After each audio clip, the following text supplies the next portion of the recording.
Hi, and welcome to another episode of Hey, have you read this book? The title of today's book is One Way Ticket, written by Rita Lowenthal. This true story is about Rita's son Josh, who was a heroin addict.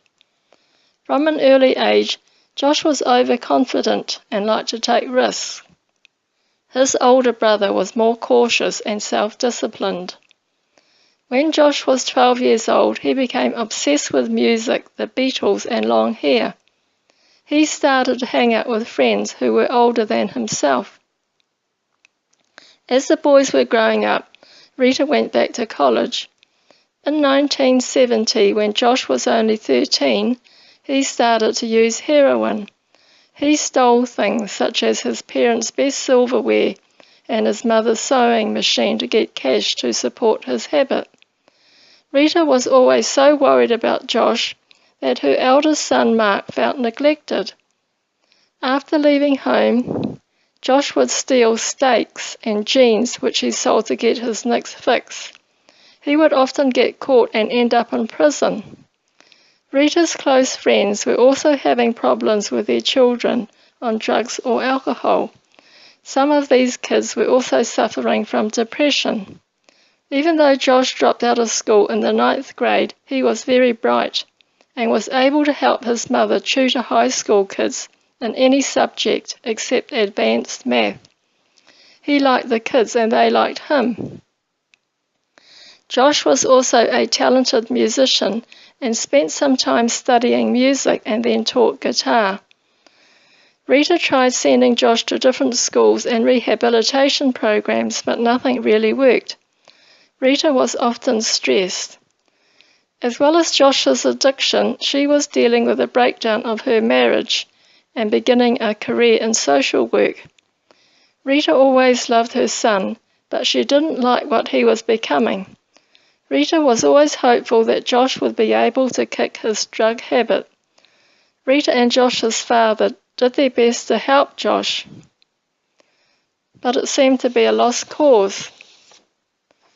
In his life, Josh had 2 serious relationships, but in both cases the girlfriends could not live with the destructive effects of the heroin addiction. Many of Josh's friends were able to overcome their heroin addiction. Rita often wondered why they could do this, but Josh could not. She thought that maybe it was because Josh had started using at such a young age that it just became part of his life. He became addicted before he was mature enough to really appreciate the seriousness of what was happening to him. He was hopeful that he could break free, but all he did was replace heroin with alcohol, then methadone. Even spending time in prison could not end his addiction. At 38, Josh died from an overdose. It was presumed that he took his own life. Rita had to accept that life in the end just became too hard for Josh, and his death was a release from pain for him. This story is about the devastating effects of being addicted to heroin, how it can change your personality and destroy relationships. It's also about how easily drugs can be obtained and how quickly you can become addicted.